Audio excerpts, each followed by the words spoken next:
Muchas gracias.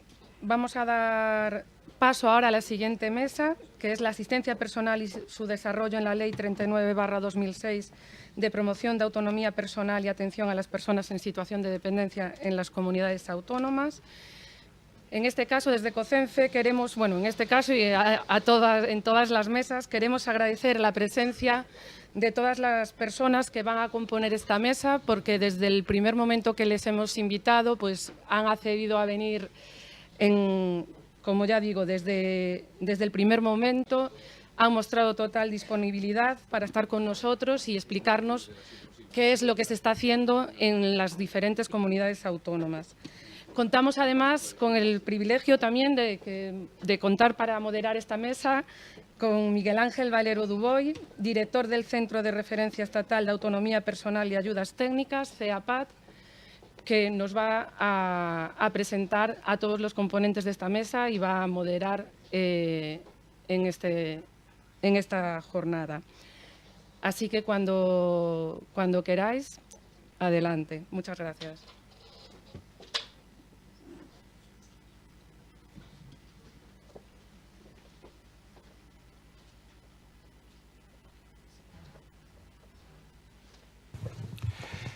Muy buenos días a todos y bienvenidos a esta mesa titulada La asistencia personal y su desarrollo en la Ley 39/2006, que es la que nos ocupa, de la promoción de autonomía personal y atención a las personas en situación de dependencia en las comunidades autónomas.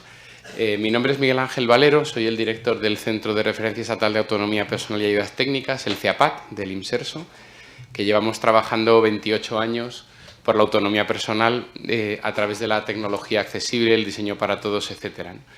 Y bueno, pues es un placer para nuestro equipo y para todos nosotros estar presentes en estas jornadas. Mientras en la inauguración el director, Borja, Luis y Anso hablaban de la inequidad, ¿no?, que sucede en el tema de la asistencia personal, pues yo recordaba cómo en nuestro día a día del CEAPAT, que atendemos como unas 5.000 personas al año aproximadamente, pues cuando una persona con alguna discapacidad reconocida o una limitación funcional pues viene al centro, pues muchas veces viene acompañado de su asistente personal o de su cuidador profesional o familiar.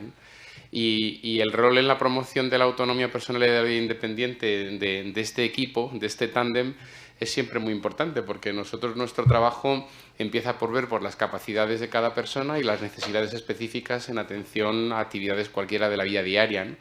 Y la tecnología pues suele ser un potenciador, un catalizador, un apoyo, ¿no? Pues mi silla de ruedas, que son mis piernas, pero sin la visión tanto de la persona directamente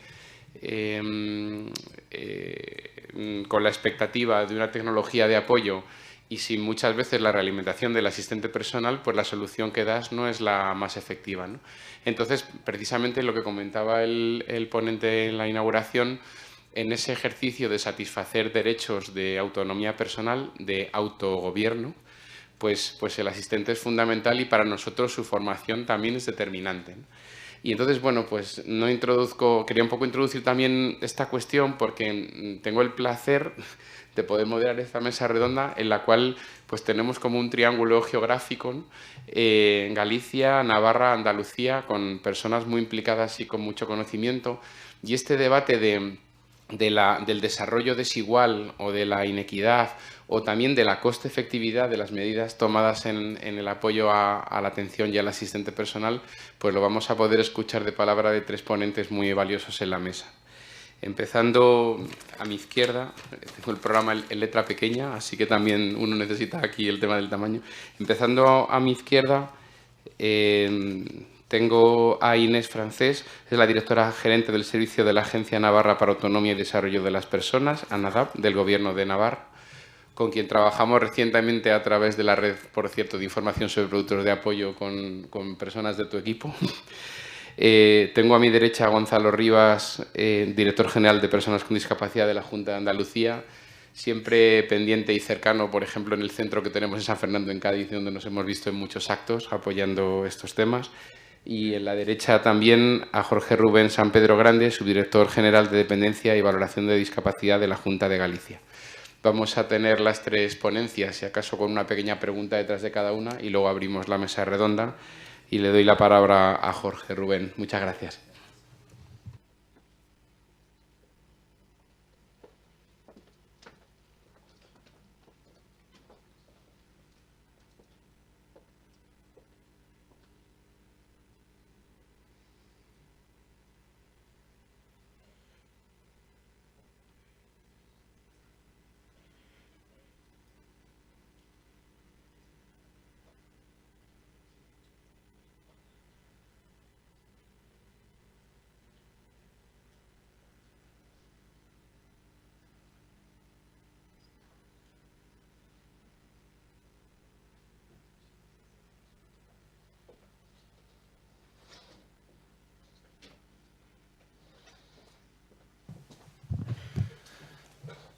Muy bien, buenos días a todas y a todos.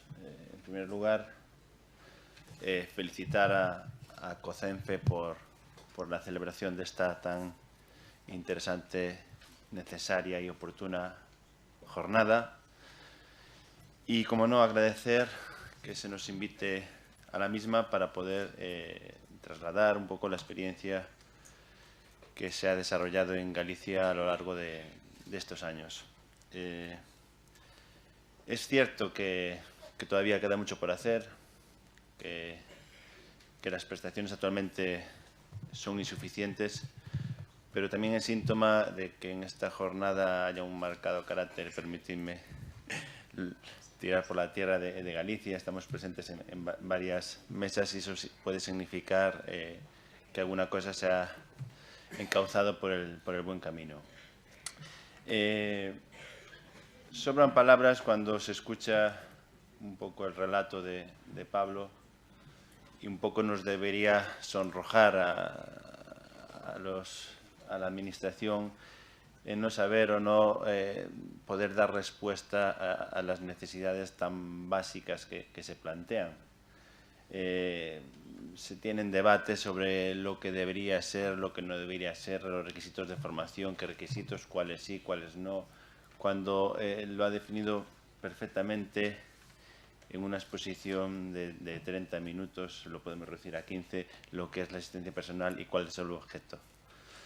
En Galicia, evidentemente, toda esta experiencia parte siempre de la mano de las entidades, concretamente de la Confederación Gallega de Personas con Discapacidad, que, aparte de otras, pero que ha impulsado desde el inicio todo el desarrollo y toda la apuesta por la asistencia personal y, evidentemente, a la que desde la Administración hemos intentado dar respuesta dentro de las limitaciones que en muchos casos hemos tenido. Toda nuestra experiencia parte desde la entrada en vigor de la Ley de Dependencia en el año 2006, que entró en vigor en el año 2007, y a partir de ahí hemos intentado desarrollar lo que entendíamos que debería ser la asistencia personal tal y como se había configurado en la ley. Decir que esta prestación parte y trae síntoma y los errores del resto de prestaciones, que haya una dispersión normativa, que haya una distinta regulación, una distinta apuesta de comunidades autónomas, es similar a lo que ocurre en otras prestaciones.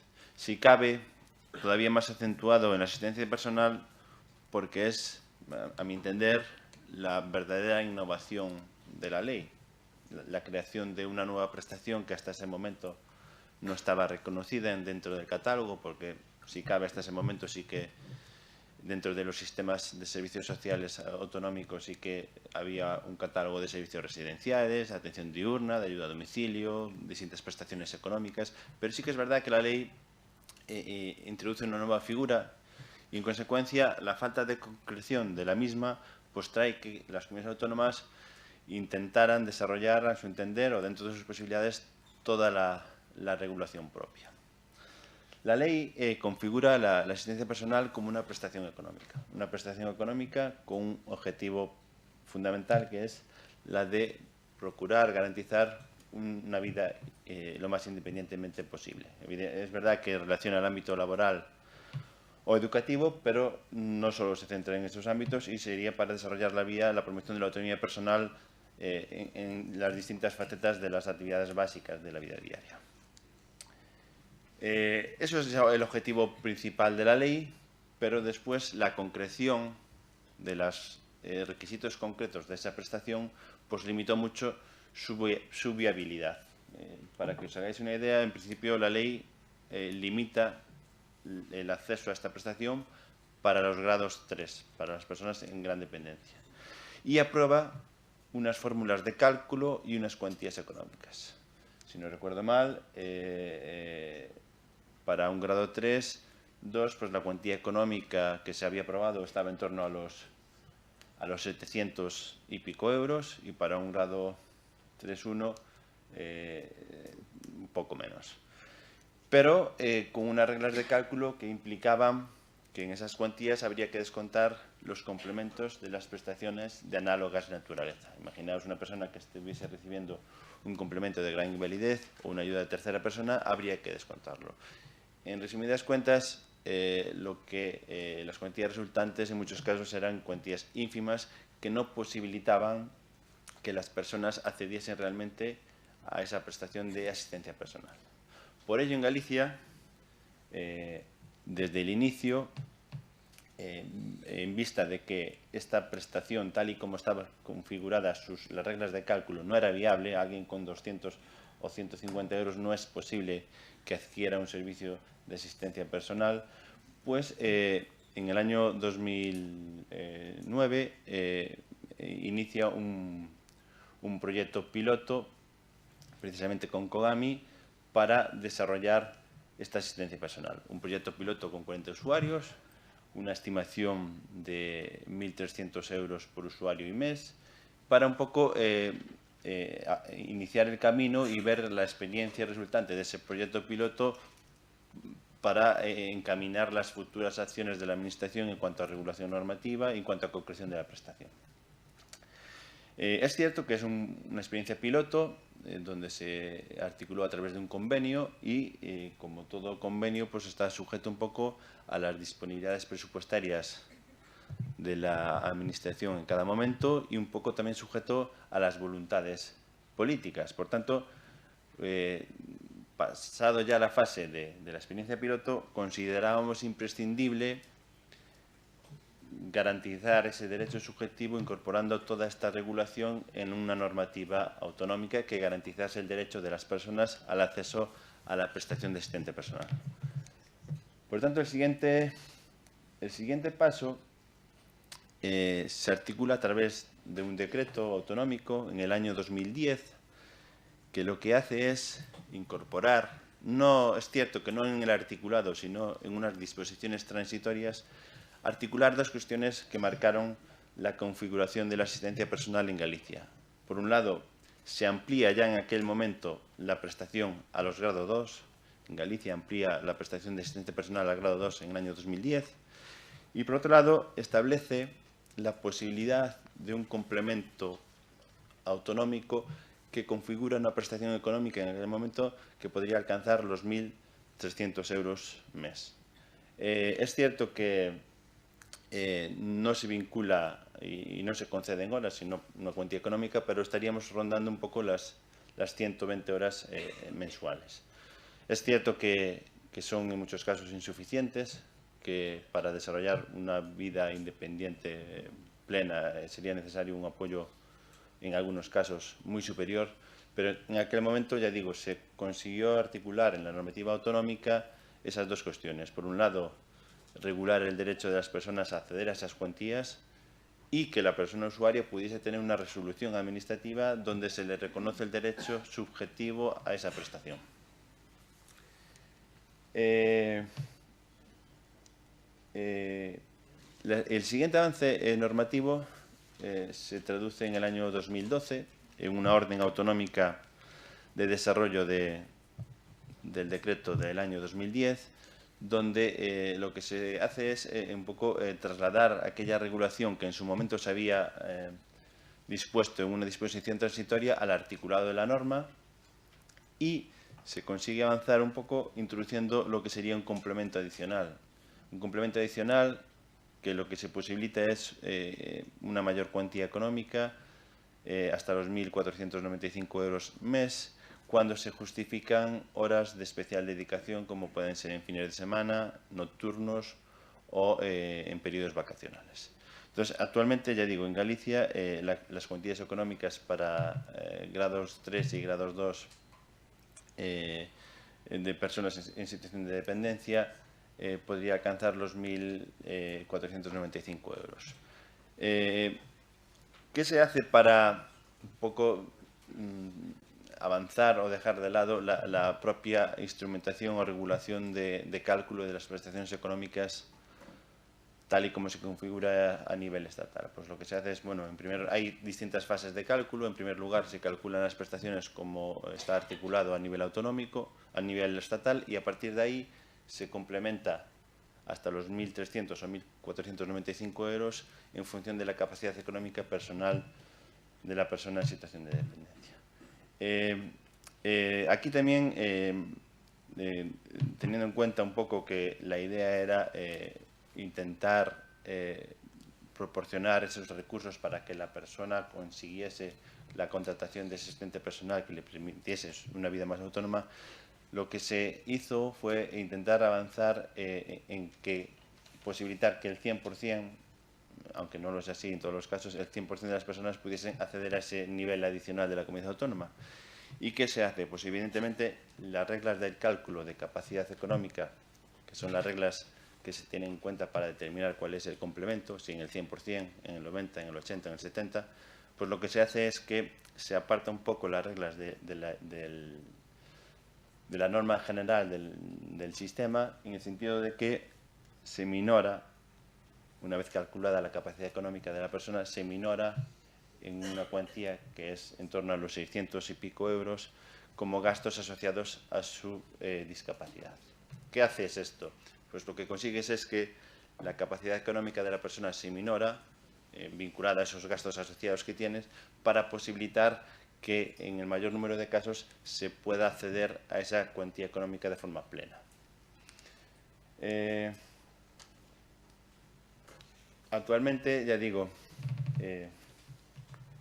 sí, me estoy extendiendo un poco, ya me avisan de que debo ir finalizando. Quiero decir, vamos a datos más concretos de las prestaciones económicas. Ya digo, después estoy abierto a que me planteéis cualquier duda en cuanto a las prestaciones y cálculos del sistema. Actualmente en Galicia tenemos a 88 personas que están recibiendo la prestación económica de asistencia personal. Bueno, aquí veis el gasto vinculado a esa prestación. Tengo que decir que el 100% de la demanda idónea es atendida. También es cierto, y salió un poco en las intervenciones anteriores, que puede suceder que sea una prestación que todavía no esté suficientemente conocida para que todo el mundo que la necesite o pudiese acceder la demande, pero de toda la demanda que nos llega y que se considera que es idónea en el sentido de cómo ha entendido Galicia la prestación de asistencia personal, una prestación profesional y para garantizar o posibilitar un proyecto de vida independiente. No es una prestación asistencial a otro tipo de personas. Para eso hay otro tipo de servicios en la cartera. Ese es el gasto que se ha dedicado todos estos años, ha ido creciendo en función del número de personas atendidas. En cuanto a la distribución de personas por grado, pues evidentemente tenemos el mayor porcentaje en personas de grado 3. Aquí es que yo desde aquí no veo perfectamente. Por tramos de edad, el mayor número de personas reconocidas, prácticamente el 100% son menores de 65 años. Es cierto que tampoco está limitado en Galicia el número de un límite de edad máximo para que puedas acceder, pero sí que es cierto que va vinculado evidentemente a la integración en el mundo laboral, educativo o una vida más autónoma. Y ya digo, actualmente el porcentaje de personas que tenemos mayoritarios entre 30 y 55 años, que estamos hablando del 65%. En cuanto a sexo, pues es bastante similar. Ya termino, un minuto. Y por provincias, pues va en función un poco del volumen de población de todas las provincias. Y ya para terminar, a mayores de toda esta regulación, ya digo, anualmente se aprueba una orden para posibilitar la contratación de servicios complementarios. Es una orden de concurrencia competitiva, ya digo, a demanda del usuario, que podría acceder todavía a una cuantía económica para complementar esas horas. Ya digo, el tiempo se me ha quedado escaso. Estoy abierto a cualquier pregunta más tarde. Muchas gracias.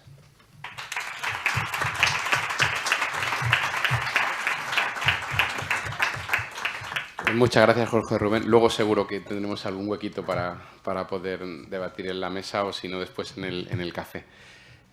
La siguiente ponente, según les anunciaba, es Inés Francés Román. Inés es geriatra y directora gerente de la Agencia Navarra de Autonomía y Desarrollo de las Personas del Departamento de Derechos Sociales del Gobierno de Navarra desde 2015. Muchas gracias. Sí, claro, perfecto.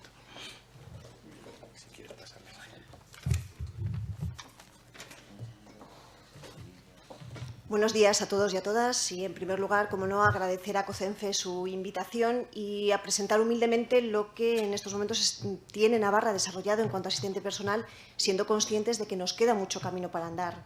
Realmente es una prestación que, como en otras comunidades, tenemos poco desarrollada, aunque sí claramente apostamos por este tipo de prestación para conseguir verdaderamente la inclusión de las personas con diversidad funcional. Como me han dicho que solamente voy a tener 10 minutos y había programado para 20, voy a intentar ser mucho más concisa en las diapositivas de lo que las he preparado, ¿de acuerdo?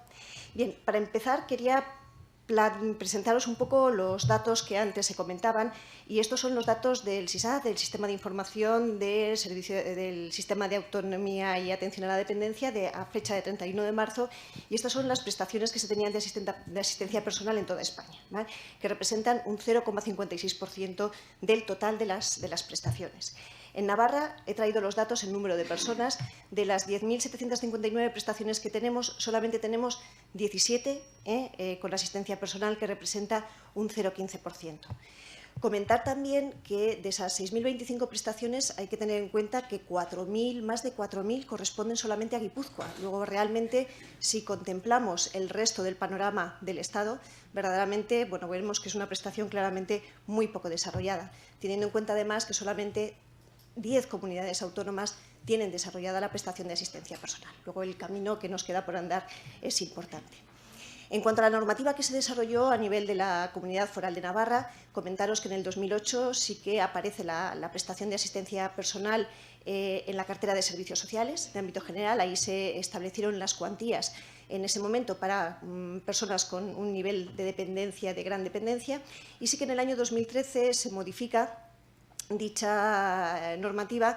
Pues sabéis que por la ley del 2012 de medidas para garantizar la estabilidad presupuestaria se redujeron las cuantías de esa prestación, aunque se amplió la prestación a todos los niveles de dependencia.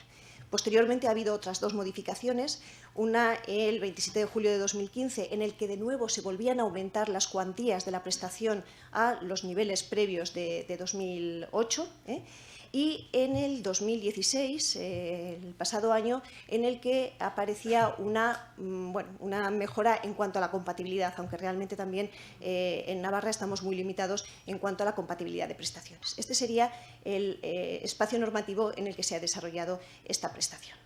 Bien, no voy a entrar en el objeto y en los temas generales que claramente han sido expuestos y creo que volverán a salir en la jornada, pero sí me gustaría insistir, porque es algo que a mí me ha enriquecido después de hablar con las entidades y de conocer un poco más en profundidad lo que es la prestación de asistencia personal, y es la importancia de considerar que es una prestación que va claramente dirigida a fomentar la vida independiente y a conseguir la autonomía personal.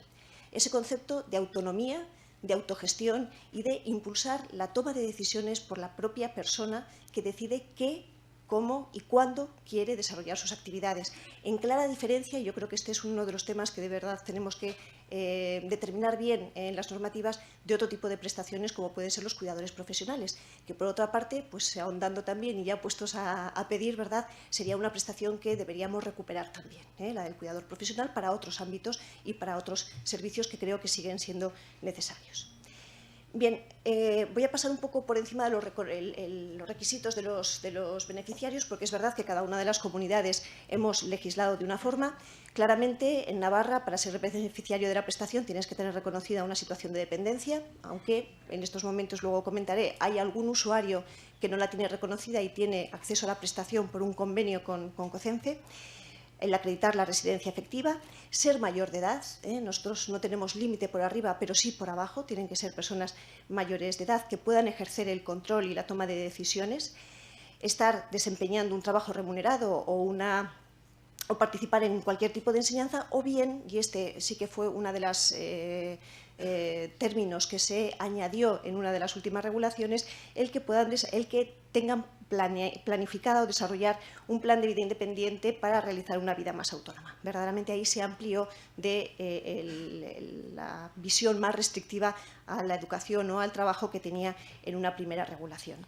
Y luego, contratación de un asistente personal que en estos momentos nosotros, y bueno, pues por esas normativas que aparecen, tenemos una restricción de mínimos, es decir, tiene que haber un mínimo número de horas de contratación del asistente personal para que sea concedida la prestación, que se considera de 80 horas para personas con gran dependencia o dependencia severa y un mínimo de 40 horas mensuales para los dependientes moderados. Esto lo tenemos en estos momentos en revisión, como más adelante comentaré.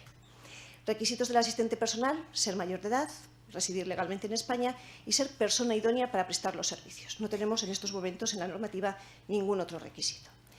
Bien, el procedimiento de concesión de la prestación me imagino que será muy similar al que tenéis en otras comunidades.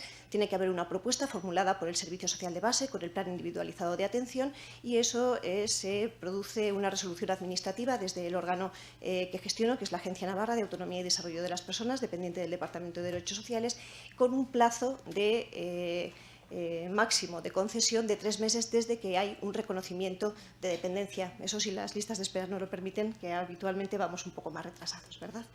Bien, ¿cómo estamos en estos momentos? Las cuantías. En estos momentos tenemos prevista una cuantía máxima de 1.400 euros para gran dependiente y una mínima de 700 euros. Y van disminuyendo esas cuantías máximas y mínimas conforme van disminuyendo los grados de dependencia.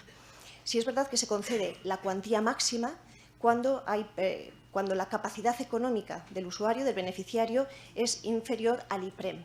Realmente esto, aunque la cuantía pueda parecer aceptable, verdaderamente hay muy pocas personas que accedan a estas cuantías máximas porque realmente los coeficientes de reducción hacen que verdaderamente la cuantía de la prestación disminuya considerablemente cuando se considera o cuando se cuantifica y se tiene en cuenta su capacidad económica, teniendo en cuenta además que, como bien ha dicho el compañero de Galicia, se restan las prestaciones de análoga naturaleza de la cuantía que se concede.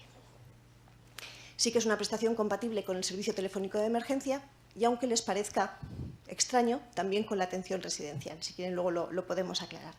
Y sí que tenemos en la normativa en estos momentos esos límites mínimos de horas a contratar. ¿De acuerdo? 80 horas mes para gran dependiente y dependiente severo y 40 horas mes de dependiente moderado. En estos momentos, ¿y cómo ha sido la evolución en estos años? Pues desde luego empezamos con muy poquitos. En estos momentos tenemos 16 beneficiarios de la prestación con una cuantía media de 759 euros al mes. Y esa ha sido la evolución del gasto a lo largo de estos años. El perfil general de las personas que acceden a esta prestación, haciendo un perfil medio, sería mujer, generalmente son más mujeres las que la solicitan, entre 18 y 45 años y la mayoría de ellas residentes en Pamplona y comarca.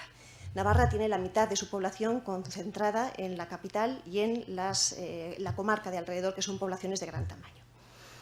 Un 88% de las personas, de los beneficiarios en estos momentos de la prestación de asistente personal, tienen contratado ese asistente personal a través de la Oficina de Vida Independiente, que en estos momentos, y ahora les voy a explicar, gestiona COCENFE. Bien, creemos también que la creación de estas oficinas de vida independiente van muy ligadas al desarrollo de la filosofía de la vida independiente y para nosotros es un elemento importante a la hora de poder gestionar este servicio. En estos momentos lo gestiona COCENFE Navarra desde 2014 y se gestiona a través, y está financiado a través de una subvención que concede el Departamento de Derechos Sociales, que, como también han comentado el compañero de Galicia, tiene el problema que es una subvención a concurrencia competitiva y, por lo tanto, la cuantía puede variar y también por otras entidades privadas.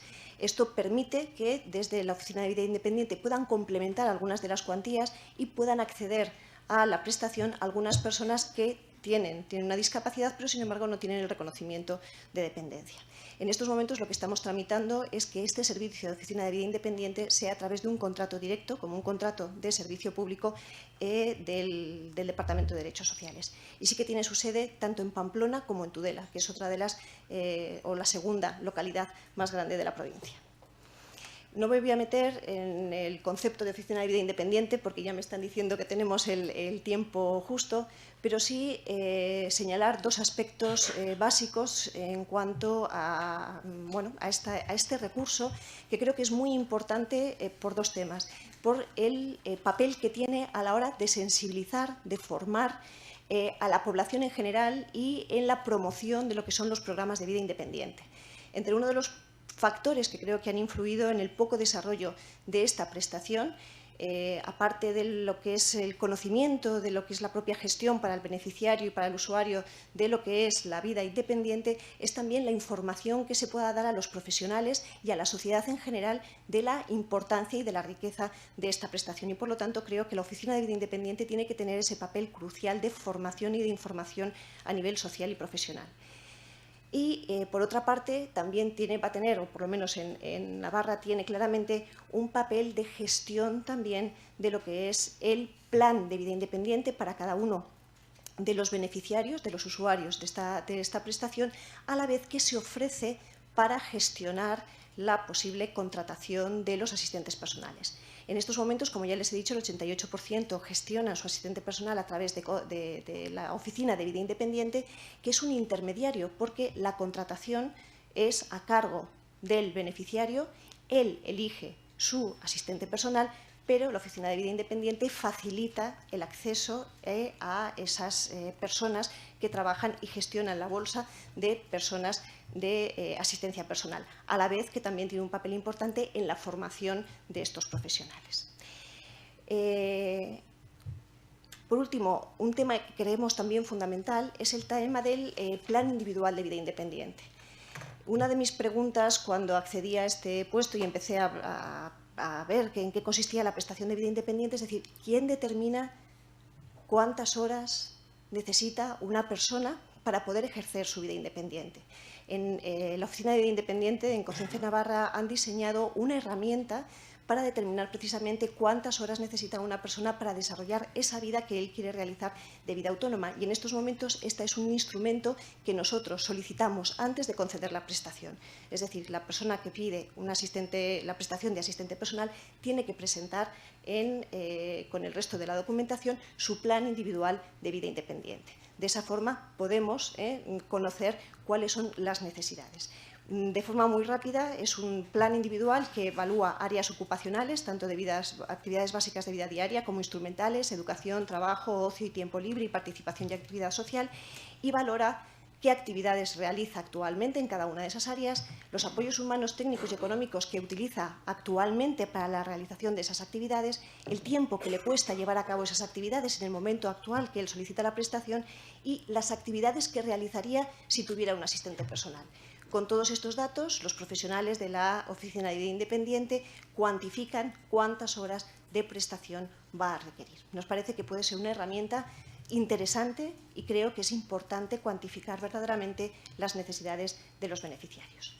Por último, comentarles que en estos momentos sí que estamos haciendo una revisión de la normativa, pero nos surgen dudas que estamos intentando por lo menos debatir con las entidades sociales y también con los usuarios, porque nos planteamos la edad del beneficiario. Tenemos que reducirla por debajo de 18 años, como tienen algunas comunidades. La limitación del número de horas, por ejemplo, consideramos que posiblemente no sea necesario poner un límite inferior de horas. No tendríamos por qué y posiblemente esa sea una de las cosas que modifiquemos. Las cuantías de las prestaciones van a estar en función, como ustedes comprenderán, también de la dotación presupuestaria, pero no solamente las cuantías, sino también a lo mejor la configuración de su cálculo en función de la capacidad económica. Es algo que nos estamos planteando modificar para que verdaderamente la prestación pueda tener unos mínimos de garantía. Por ejemplo, en cuanto al asistente personal, nos estamos planteando lo que es su cualificación profesional, si deberíamos exigir algún requisito en ese aspecto, y también la relación de parentesco con el asistente personal, que en estos momentos no hay nada acotado, pero entendemos que lo lógico sería que no hubiese una relación de parentesco. Bueno, estamos en estos momentos replanteándonos para poder sacar una nueva normativa respecto a la regulación de esta prestación. Muchas gracias. Muchas gracias. ¿Tú lo vas a hacer ya?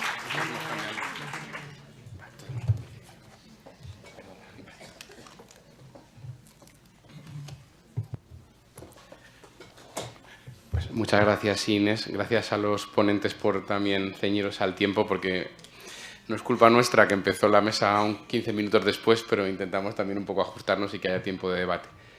Bueno, pues nuestra siguiente ponencia la va a realizar, como comentaba en la introducción de la mesa redonda, Gonzalo Rivas Rubiales, que es actualmente el director general de Personas con Discapacidad de la Consejería de Igualdad y Políticas Sociales de la Junta de Andalucía. Gonzalo es licenciado en Filosofía por la Universidad de Sevilla, se nota el acento enseguida, y ha ocupado el cargo de secretario general de la Confederación Andaluza de Personas con Discapacidad Física y Orgánica, CANF-COCENFE. Cuando quieras, gracias. Muchas gracias, Miguel Ángel. Bueno, pues no es protocolo, la verdad que es un honor el poder participar en esta jornada y quiero agradecer, como no, a Ancho, buen amigo y ejemplo, a Zola, me precio de poderos nombrar a muchos porque hemos compartido momentos, yo creo que también que en algo se habrán contribuido. Pues muchas gracias, como no, a Miguel Ángel, el reconocer la labor del CEAPA, desde ya, él lo decía, desde todos esos años, yo creo que CEAPA siempre ha sido y ya en su nombre ya contemplaba la autonomía personal, cuando eso todavía no sonaba mucho como algo extraño, pero yo creo que, y algo que igual no podemos debatir aquí ahora o tratar, pero que está íntimamente relacionada con todo lo que es la asistencia personal, indudable, y con la vida independiente, como es la accesibilidad universal, ¿no? En ese sentido, muchas gracias al CEAPA y, como no, a ti, Miguel Ángel. A los compañeros de mesa, brevemente, porque el formato lo exige, así siempre tenemos la disculpa de que nos faltó tiempo para decir lo interesante, pero el comentarle que hay yo creo que tenemos que profundizar en que hay un momento, se está produciendo un cambio ideológico tanto en la sociedad y, como no, siempre con el movimiento asociativo, que es el pionero y el que verdaderamente ha impulsado y lleva las modificaciones y las conquistas que se van haciendo con respecto a las personas con discapacidad, porque al final los logros de derecho no es más que un ejercicio de memoria de las personas que van derribando estereotipos, prejuicios y muchas veces luchando también contra ese convencimiento o imaginario social. En este sentido, creo que, porque nos puede apoyar y concluiremos que beneficia a la asistencia personal, y es el desde la Convención. Es verdad que la Clasificación Internacional de Funcionamiento ya estaba, pero ya con la Convención tenemos la certeza, cuando hace la definición de persona con discapacidad y nos dice que al interactuar, la persona con deficiencia, al interactuar con el medio y con la actitud también, lo que al final produce esa carencia y que no se produce lo que es la autonomía y lo que es verdaderamente el desarrollo. En definitiva, estamos hablando cuando hablamos de autonomía personal, no es más que el ser normales, es decir, las únicas personas que aspiran a la normalidad, porque bien es cierto que cuando llegamos a cierta edad, el que nos digan que nuestra vida es normal, parece que nos están diciendo que no ha sido demasiado interesante, porque bien lo decía Cioran, ¿no?, cuando decía que nunca nos alcanzamos a nosotros mismos. Y entonces, pero las personas con discapacidad sí valoramos la normalidad, y ya digo, eso que para el resto de la ciudadanía resulta peyorativo, salvo cuando vamos al médico y nos comentan lo del colesterol.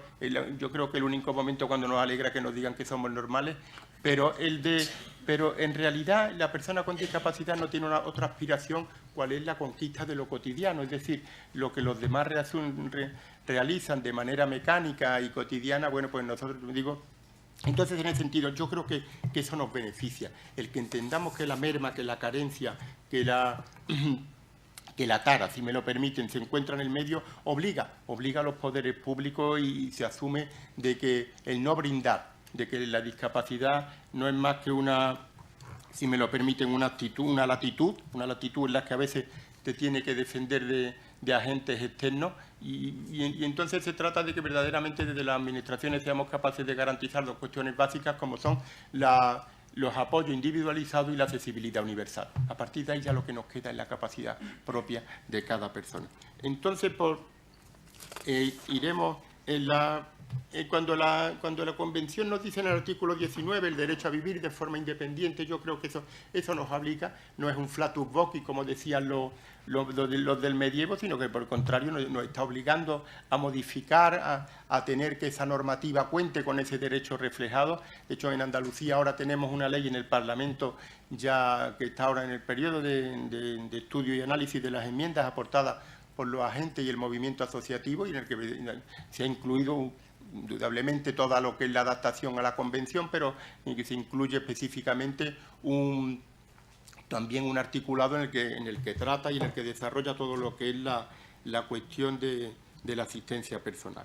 Hay factores, no me voy a extender, pero yo creo que la asistencia personal, al igual que todo lo que es la atención a las personas con discapacidad y en sociedad, pues al final no es algo aislado. Podemos ver cómo comentamos el empleo, comentamos lo que invierte, lo que supone la asistencia personal. Eso si lo trasladamos a otras cuestiones también de la atención a las personas con discapacidad, pues son igualmente modificables y tienen la misma repercusión. Entonces, los cambios, los familiares, las cuestiones de lo que tenemos, llegando a la multiculturalidad, a la inmigración, todas esas cuestiones al final influyen en lo que es en el trabajo, en lo que decíamos cuando aquello de que es la nueva Sudamérica la que paseaba en silla de ruedas a la vieja Europa, ¿no? Es decir, que todo va configurando, todo tiene cuestiones y al final no somos un electrón independiente, sino que por lo tanto cualquier cosa y máxime cuando hablamos también de lo que es la discapacidad y su atención.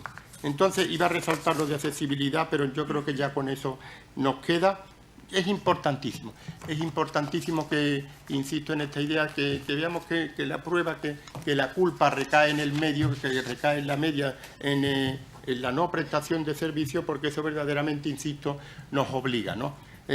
Aquello que decía, porque todos dependemos de las coordenadas espacio-personales en las que nos coloquen. Entonces, aquello que decía el Ciprés, ¿no? Dice, ya lo he dicho muchas veces, cuando dice, yo soy alegre, pero es que me pone ahí en unos sitios, en función de donde estemos cada uno, notamos que es la discapacidad, y eso es fácilmente comprobable, si no me quiero extender, pero además, más cuando estamos todos convencidos, ¿no? Pero si cuando entrásemos en un restaurante nos diese la carta en braille, pues seguramente nuestra condición es la misma, pero cambiaría el conocimiento y toda esta cuestión. Entonces, el ver, el tener, el influir, algo que debe de contar. El modelo es fundamental. Cuando hablamos de la asistencia personal y todas las cuestiones no podemos hacerlo de manera independiente, sino que insisto en esta idea. Y entonces estamos hablando del estado del bienestar. Y es verdad que por la tendencia, por los malos tiempos que corren, que es una realidad, pues estamos en un estado de bienestar en la que parece que lo que nos atrae es lo low cost, ¿no? Es un estado de bienestar low cost. Entonces, ahí debemos de tener cuidado porque lo comentaba la compañera cuando tomaba desde el público aquí la palabra y hablaba cómo iba en la repercusión, cómo se estaba subvencionando, cómo se financiaba por parte del Estado, por parte de las comunidades.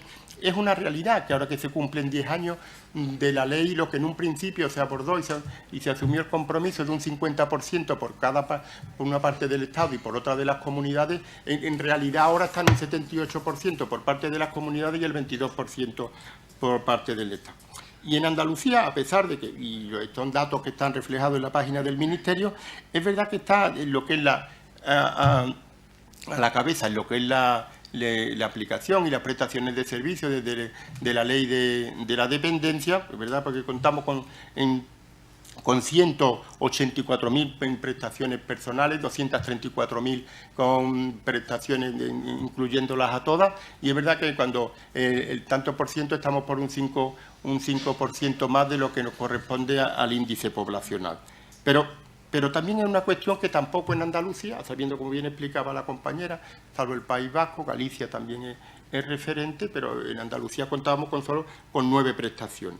9 prestaciones que indudablemente, ya digo, a sabiendas de que en lo demás y en el conjunto se puede hacer mejor indudablemente, pero que sí estábamos entre los primeros. Y hay una realidad. De ahí surge, y es lo que yo quería trasladarle también, el que se ha abogado desde Andalucía, se ha propuesto un pacto de Estado en el que se asuma verdaderamente en 8 ejes lo que sería brevemente, bueno, la financiación garantizada, la calidad de los profesionales, la rentabilidad y responsabilidad pública, la coordinación de los servicios sociosanitarios, porque toda esa cuestión es lo que influye. Es decir, indudablemente todos sabemos lo que necesitamos y lo que precisamos, pero también desde lo público debemos de garantizar de que eso de que sea definitivo e indefinido, que si no nos basta hacer en un momento, sino que por el contrario lo que lo garantice y lo que lo hace. Como intuyo, pues ya brevemente. Entonces, decirle que para nosotros es fundamental el que contemos y lo que debe de haber, aquí se ha apuntado, en todo lo que sea la atención a las personas con discapacidad, pero que ésta sea centrada en la persona. Es decir, es fundamental que tomen protagonismo las personas, que ellas definan en cualquier circunstancia. Quería apuntar también, no tiene que ser, no son incompatibles, y la compañera incluso apuntaba una novedad, cuál era el compartir la residencia y la asistencia personal. Es decir, que yo creo que hay una que se compagina, pero yo trasladarle que desde ahora desde el Inserso se está haciendo, hay una mesa, se está realizando un debate en el que se están participando todas las comunidades y en la que resulta prioritario verdaderamente el que veamos qué cuestiones. Ella lo apuntaba, ahí tenemos lo que es la cuestión de la edad, tenemos que saber si exclusivamente se va a mantener para empleo y educación, verdaderamente qué formación tiene que tener la asistencia personal. Es decir, son cuestiones en las que tenemos que estar de acuerdo, al menos para garantizar esos mínimos que, insisto, garanticen lo que sea la viabilidad, ¿no? Porque hay cuestiones que faltan. Hay cuestiones, y en este grupo de trabajo hay 2 modelos, habría que extendernos. Nosotros entendemos, como bien decía ya por la estadística, de los 5.000 y esos 4.000 y algo más son del País Vasco, por la particularidad que tiene en la contratación del empleo, de diferenciarla de lo que es de la ayuda a domicilio, y participamos que dentro de estas 2 debe de haber una exclusividad. Nosotros en la que se define como prestación económica de asistencia personal para la autonomía dirigida a personas en situación de dependencia que requieran contratar asistencia únicamente para contar con apoyo en el ejercicio de actividades de la vida diaria. Es decir, que estamos viendo con un proyecto. Bueno, pues ya no me quiero extender, gracias a Miguel Ángel, a la paciencia. Yo creo ahora si queréis algo. Estamos en un momento, nosotros a través, con independencia de eso, al proyecto de Vía Andalucía, un proyecto en el que se subvenciona, y también otras entidades, tanto de COCENFE como de Predica, a través de la concurrencia pública y competitiva, también se lleva a cabo. Así que nada, muchísimas gracias.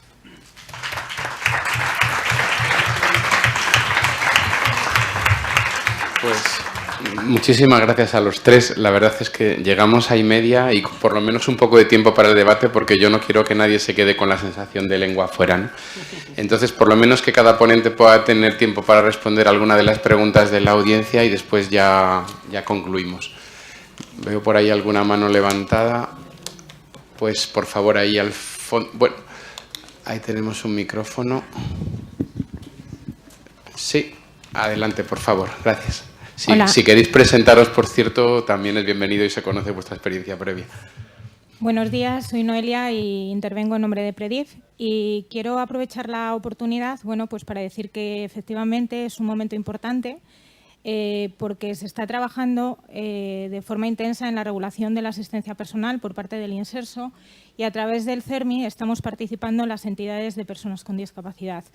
Yo sí que pediría a todas las comunidades que nos están atendiendo, nos están escuchando, pero que lo hagan con los oídos bien atentos, bien abiertos, porque dentro del grupo de trabajo en el que estamos trabajando las propias entidades en el CERMI sobre las aportaciones a hacer y trasladar al Inserso en asistencia personal, pues estamos debatiendo. Somos muchas entidades, cada una atiende a un colectivo diferente, y estamos llegando a conclusiones que son muy interesantes. Aquí se ha puesto encima de la mesa el tema de la edad, el tema de la actividad que desarrolla la persona,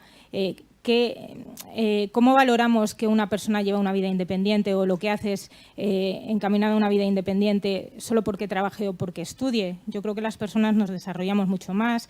El tema de la edad, ¿por qué a menores de 16, 18 años no? La vida independiente es un fin y la asistencia personal es un medio. Entonces, bueno, decir que estamos dedicando mucho tiempo, mucho conocimiento por parte de todas las entidades. Ayer fue la última vez que tuvimos, antes de ayer, una reunión para hacer la propuesta en cuanto a la formación, que está consensuada por todas las entidades. El próximo miércoles nos volvemos a reunir para seguir trabajando en ese modelo que nos ha trasladado el Inserso y simplemente, bueno, pues trasladar el que nos escuchéis con atención, porque desde luego las conclusiones que vamos a trasladar han sido consensuadas y creo que es desde dentro, desde las propias personas con discapacidad, desde donde se puede hacer las cosas bien, escuchando las propuestas, nada más. Bueno, gracias, Noelia. No sé si quiere hacer algún comentario alguno de los miembros de la mesa de debate. Bueno, por nuestra parte, vamos... Por nuestra parte, gracias. Por nuestra parte, por obligación y por convencimiento, estamos en ello y la participación, y es más, no ha dado tiempo, pero nos traía elaborado de los puntos en los que tratar cuál era nuestra intención y por cuál nos decantábamos. Eso es ahí. Yo lo que insisto que no bastan buenas voluntades, sino que tiene que haber un compromiso también, porque digo que al final estamos hablando también de financiación, indudablemente podemos, pero seguro que se llegará a un acuerdo, pero claro, para que el sistema sea viable y todas estas cuestiones, por eso es lo que decíamos, insistía, yo creo que es fundamental que se garantice a la vez que los criterios, pero también la financiación, y desde luego que las comunidades autónomas pues no pueden seguir soportando el 78%, como no era por decirlo, pero en Andalucía se ha conseguido elaborar el 10% en aumento de la cuantía total, pero claro, eso supone que no se atiendan, por ejemplo, otros grados. Gracias. Tenemos aquí otra pregunta. Sí, y luego ya esta tercera y terminamos. Sí, ¿se puede presentar, por favor?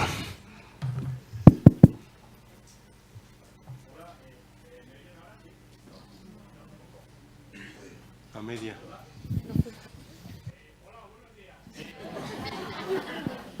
Mi nombre es Miguel. A ver.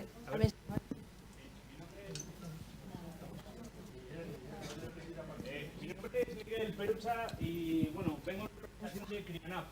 Mi pregunta tiene que ver parte con lo que ha comentado antes la otra persona que ha intervenido, y especialmente para Inés. No entiendo o no entendemos que haya un límite de edad para menores de 18 años. No entendemos, y especialmente para Inés, por qué es mujer, porque esto lo que condiciona al final es la vida de todas las madres de los niños con discapacidad, porque a pesar de lo que se dice, no están cubiertas para nada ni de lejos las necesidades de niños con discapacidad, especialmente en lo que compete a la libertad, que es de lo que estamos hablando, la libertad y formarse y educarse en libertad. Y si empezamos a mezclar esto con los temas de educación, claro, al final se complica un montón. Entonces, bueno, básicamente eso. Les podría hablar de un montón de ejemplos y tal, pero vamos, básicamente es eso. No entendemos por qué existe ese límite. Gracias. Bueno, la normativa que yo me encontré fue esta y precisamente en estos momentos uno de los temas que se quiere revisar para la nueva regulación es precisamente el tema de la edad. De hecho, estamos en contacto con las entidades, con COCENFE en concreto y con los propios beneficiarios de asistente personal, las propias personas que están llevando sus planes de vida independiente adelante para debatir este tema. Quiero decir, con la filosofía de vida independiente entendemos que deberíamos poner el límite de edad en aquel momento en el que verdaderamente la persona es capaz de escoger su vida independiente y tomar las elecciones por su cuenta, pero ya digo que estamos en pleno debate, en plena deliberación en cuanto a valorar todos estos cambios reglamentarios, y estoy de acuerdo. Perdona, mira, la pregunta es ¿por qué se tiene esto que valorar después y no es un concepto que se tenga a priori? ¿Por qué es algo que se va a debatir? Porque cuando se termine de debatir, los niños que hay ahora ya no son niños, han pasado 15 años.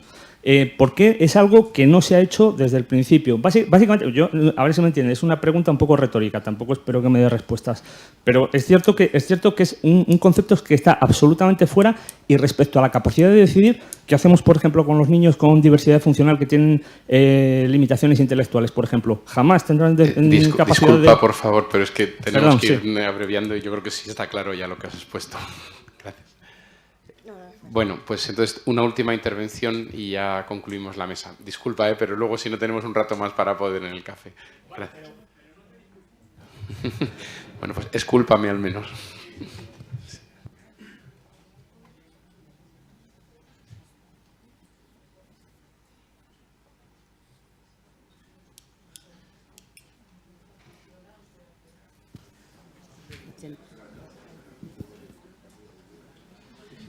A ver. Ahora a ver si se me oye, me parece que no. A ver, no. ¿No se oye?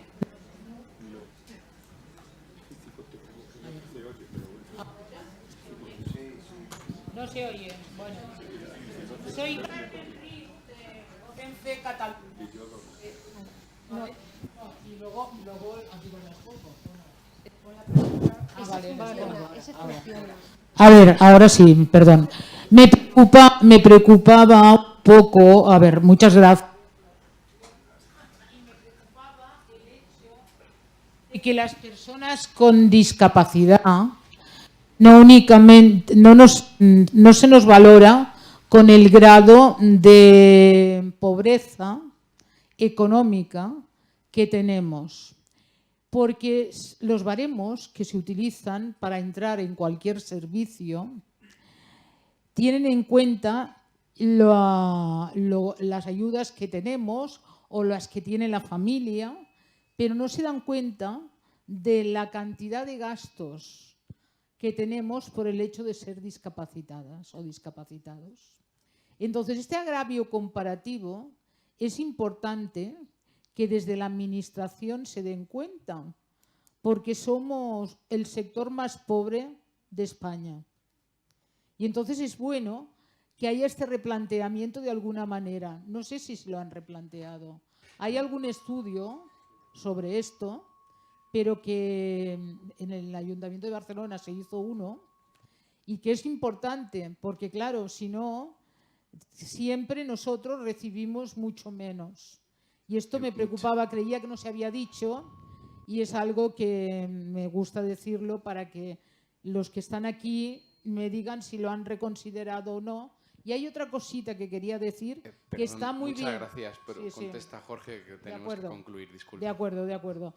Solamente que el 0,4, por lo que han presentado, de las personas con discapacidad tienen el servicio de asistencia. Por favor, luego tendremos tiempo para continuar. Para intentar responderte un poco, evidentemente estoy de acuerdo en lo que planteas. Sí que es cierto que la ley, y tal como está configurada, no impide el acceso a los distintos servicios independientemente de la capacidad económica personal. Quiero decir, la ley crea por primera vez un derecho subjetivo independientemente de la capacidad económica o no que tengas. Otra cosa es que una vez que accedes al sistema, tu participación en el coste del servicio o en la percepción de la prestación económica pues varía evidentemente en función de la capacidad económica.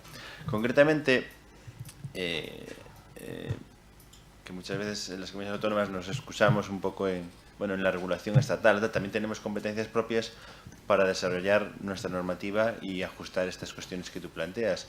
Y no sé si a lo mejor antes me expliqué suficientemente bien o no. En la regulación de la asistencia personal en Galicia, concretamente partimos de ese estudio que mencionabas de la ciudad de Barcelona, donde estimaba unos gastos inherentes a la discapacidad de la persona, y en la formulación que hacemos nosotros para determinar la capacidad económica de una persona, en el caso de la asistencia personal, se eliminaran esos costes adicionales. Lo que posibilita esto, ya digo que es un artilugio financiero jurídico para intentar que la percepción de la cuantía sea la máxima posible.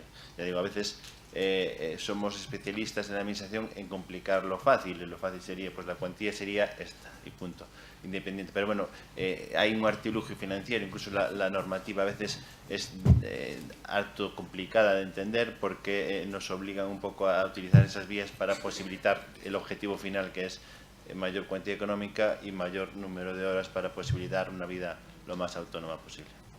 Pues muchas gracias a todos. Ya para concluir, yo creo que una cuestión interesante que ha salido también, que es que hablábamos en esta mesa de desarrollo de la ley en el ámbito de las comunidades autónomas, y lo que en origen se planteaba solamente para actividades básicas de la vida diaria en el contexto de la dependencia, pues en el contexto de la promoción de la autonomía personal incorpora actividades básicas, instrumentales y volitivas, pues como es la educación, el empleo, el ocio, ¿no? Y yo creo que eso es una conquista muy valiosa que está ahí como asignatura pendiente, ¿no? Porque eso es realmente lo que promueve la vida independiente, no solamente la cuestión en origen plenamente asistencial.